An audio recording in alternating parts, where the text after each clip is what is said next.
একসময় কি আমাদের হাটে এরকম হরে কৃষ্ণ হইতো? 10 বার বললে আর তো হরে কৃষ্ণ হইতো না। হরে কৃষ্ণ বললে হরে কৃষ্ণ।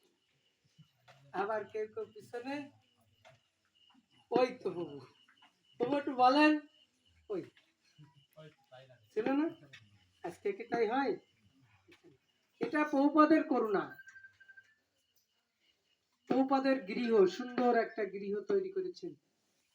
এই সুন্দর গৃহে যারা বসবাস করে, সুন্দর একটা ঘর হলে সেই ঘরেও যারা বসবাস করে তারাও পরিষ্কার হয় নাকি, থাকে কিনা? আর আপনি এখন ভাঙাচোরা ঘরে থাকলে পরিষ্কার পরিচ্ছন্নতা যতই করেন, এক পাশ করতে গেলে আর এক পাশ খুলে বলে, ভুল কিছু বললাম? মানে ইচ্ছা আছে আমার পরিষ্কার করার, কিন্তু আমি পারি না। কিন্তু যদি সুন্দর একটা গৃহ হয়, ধুয়ে মুছে পরিষ্কার, নতুন একটা ঘর বানালেন, সবসময় মনে চায় একটু ঘুষে মাইসে পরিষ্কার করে সুন্দর করে রাখি, ইচ্ছা করে না? তা পৌপাদের এত সুন্দর একটা পরিবার, ঘর, যে ঘরে সবাই আমরা সুন্দরভাবে বসবাস করছি। আজকে যারা এখানে এসেছি ভগবানকে প্রদীপ দান করার জন্য, কত দূরতে দূরতে আসলাম, আবার এসে এখানে বসছি, একটু আগে বর্ষা হলো, নিজেই ভিজে, তারপরেও দেখেন ভগবানের কথা শোনার জন্য বসে পড়লাম, দ্বিধা করি নাই, করেছি। কিন্তু আজকে যদি আমি এই বহুপদের গৃহের বাসিন্দা না হতাম, তাহলে কিন্তু এই দ্বিধাটা আমার মনের ভিতর কাজ করত, হ্যাঁ না?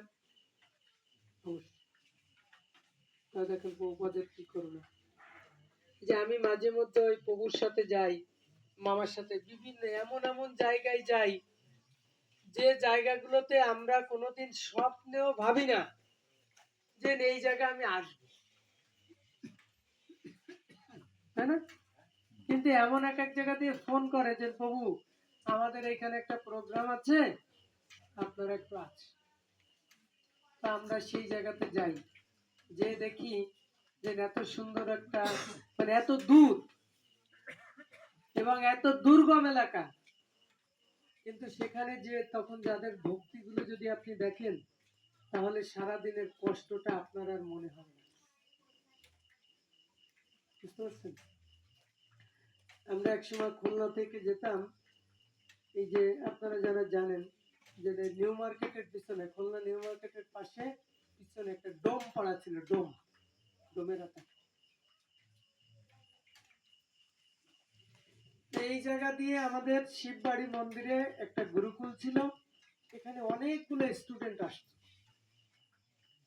তো আমি কোনোদিন ওই পাড়ায় আগে যেতাম, কোনোদিন যাইনি, চিনতামই না। কিন্তু আমাদের সনাতন প্রভু নামে একজন প্রভু ছিল, এখন আছে, গুরু ভাই, আমাদের জ্যেষ্ঠ গুরু ভাই, উনি আমাকে একদিন দোলের দিনে বলছে চল আজকে ওই পাড়াতে ঘুরে আসি, আমাদের স্টুডেন্টদের বাড়িতে তোদের বেড়ায় নিয়ে আসি, চল। আমি কোনোদিনও যাইনি, ওইটা আমার প্রথম যাওয়া। কিন্তু এদের পরিবারগুলো, ঘরগুলো সাধারণত খুব বেশি একটা ভালো ছিল না, নর্মাল ঘর, কোন রকম ঘরগুলো। কিন্তু যে দেখি ওই দিন যে সমস্ত ছেলে মেয়েরা আমাদের ওই স্কুলটাতে আসতো, গুরুকুলে আসতো, তাদের প্রত্যেকের বাড়িতে যে দেখি ঘরটাকে এত সুন্দর করে, বিশেষ করে ঠাকুর ঘরটাকে এত সুন্দর করে সাজানো হয়েছে, বাইরের পরিবেশ ভিতরের পরিবেশ সম্পূর্ণ আলাদা দুটো পরিবেশ। বাইরে দুর্গন্ধ আছে, ময়লা আবর্জনা ফেলা আছে, আপনার হাঁটতে গেলে কষ্ট হবে, কিন্তু ভিতরটাকে, ভগবানের মন্দিরটাকে খুব সুন্দর করে তারা এই দিন পরিষ্কার পরিচ্ছন্ন করে খুব সুন্দর করে সাজিয়ে রেখেছে। তো বলছেন ওই ছেলে মেয়েগুলো যদি পৌপাদের এই স্কুলে না আসতো, তা দেখলে তার ভগবানের সেই মন্দিরটা কি এত সুন্দর হতো? আমি দেখে অবাক হয়ে গেলাম, যে ভগবান তুমি কত করুণাময়, তুমি কত করুণা করে এই পৃথিবীটাকে সৃষ্টি করেছেন, আমাদেরকে করুণা দান করেছেন। বহুপদের সেই আশ্রয়, বহুপদের সেই করুণা আজকে আমরা সবাই নিয়ে চলছি, সবাই। আজকে দুঃখ, কষ্ট, আনন্দ, বেদনা যা কিছু বলি না কেন, যদি আমরা দেখি যে প্রভুপাদের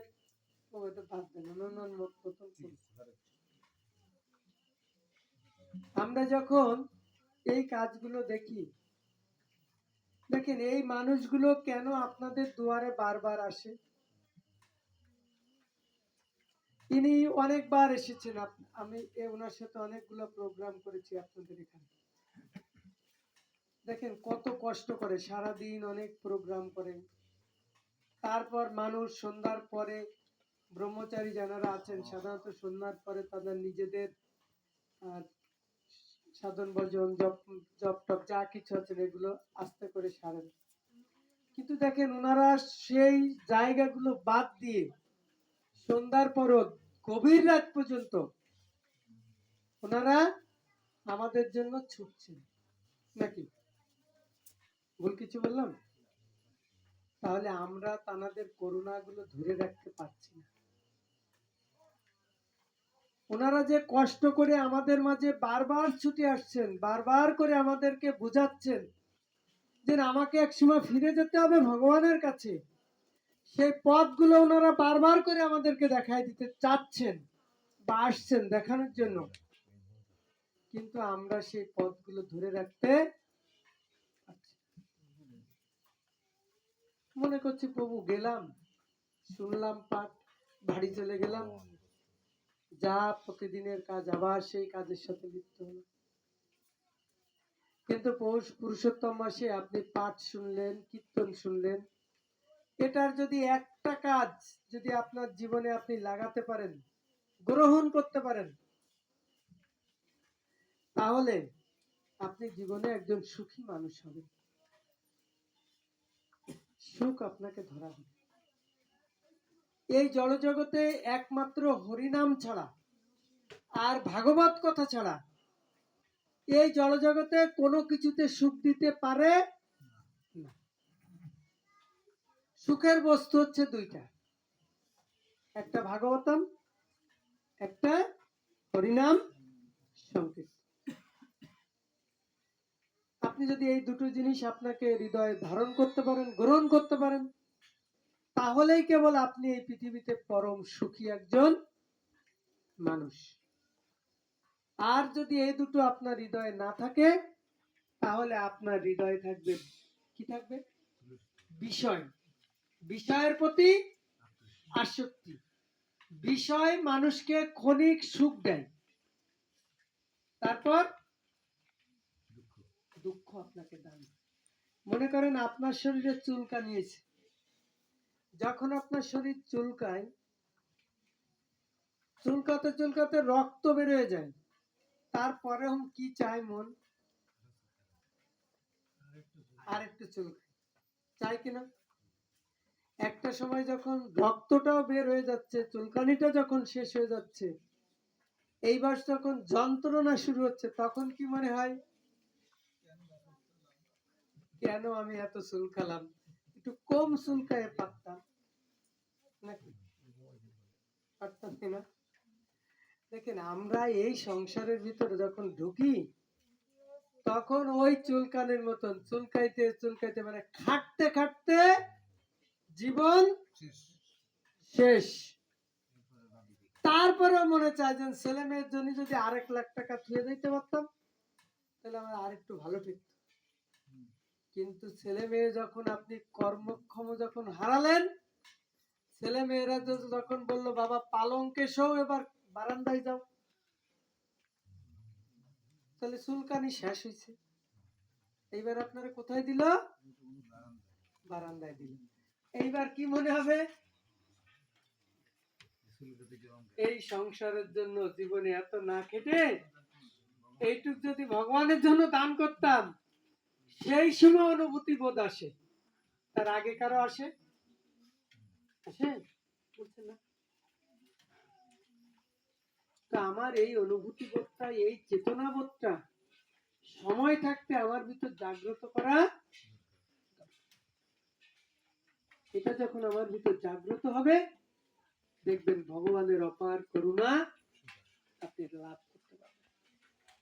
ভগবানকে যদি এই হৃদয়ে আপনি বসাতে পারেন, তাহলেই কেবল আপনি পৃথিবীর সব থেকে সুখী বস্তু হতে পারবেন, সুখ আপনি আস্বাদন করতে পারবেন। বুঝছেন? আমরা এই প্রভুর সাথে একসময় যখন ট্যুরে যেতাম, প্রভুর সাথে